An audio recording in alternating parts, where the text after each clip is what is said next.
Within the boomer truth regime, there are some fundamental truths that boomers never question. It's a certain set of ideas that they have been indoctrinated with that became their default setting. Those ideas are untouchable like the laws of nature. It's the boomers' basic principles. 1. Discrimination is bad. Boomers believe that discrimination is bad. Especially discrimination based on gender, race, or religion. If you ask a boomer if it is good or bad to discriminate against others, he will tell you that discrimination is evil in 100% of cases. Although boomers don't realize it, discrimination is healthy and completely normal. Women discriminate against short men all the time. Every person is discriminating against all sorts of things constantly. It's a gay and soy attitude to not discriminate.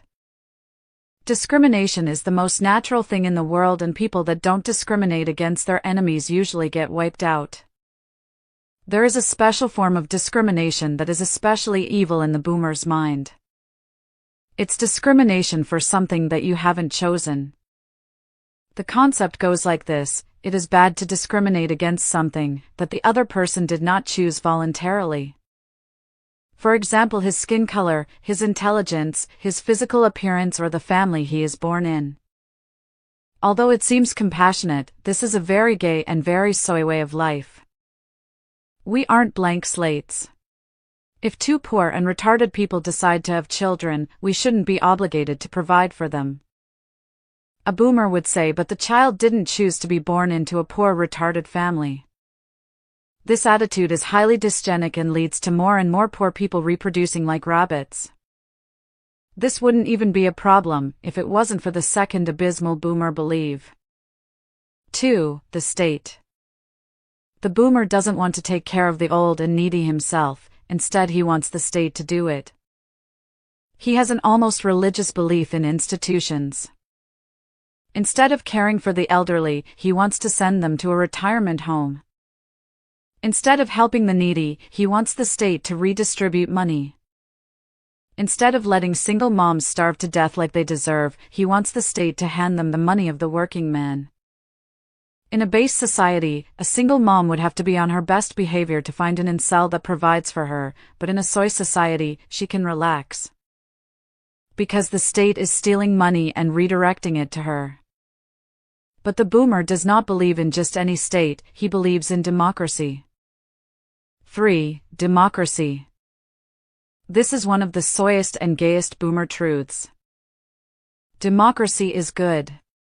The boomer can't sleep at night if the retarded black single mom down the street hasn't the exact same right to determine the future of his country than the white doctor. The poor man's right to vote for more welfare benefits is holy to the boomer. The boomer thinks that all kings and dictators are evil monsters. Although I understand why people think that way, this topic is actually way deeper than it seems. I think most people would agree that a competent leader is more efficient than the tyranny of the average. The problem is that it's not guaranteed that the man on top is competent. However, if you look back at history, many kings had a much greater vision than the average politician in today's world. Kings usually want to pass on their heritage for generations to come. They want to create a nation for their sons and grandchildren. They have a personal stake in the nation because it's linked to their genetic heritage. Even the richest king in history and the most extravagant castle didn't cost the population nearly as much as our current government spends on Israel, Africa, and NGOs.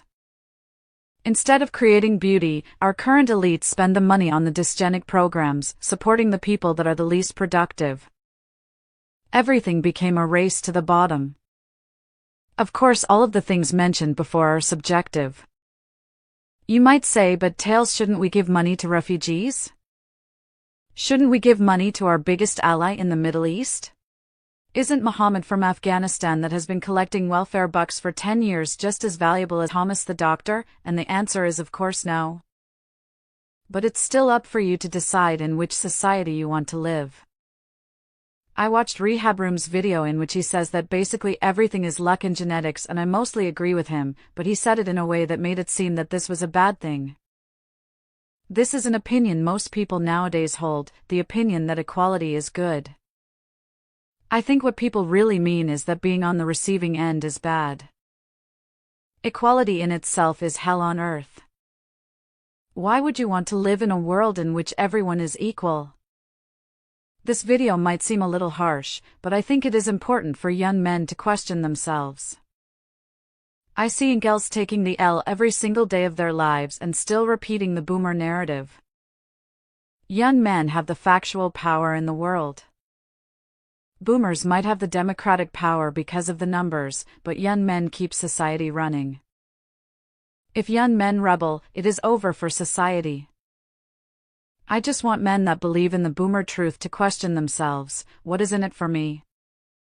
Although it might be over for us, let's at least not be as gay and soy as the boomers and believe their nihilistic degenerated ideas. For 99% of time in human history, the views I hold have been considered completely normal.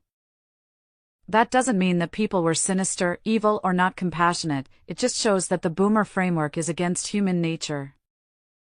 The things boomers believe are good and honorable are often just rebranded communist propaganda that is anti-white and anti-life.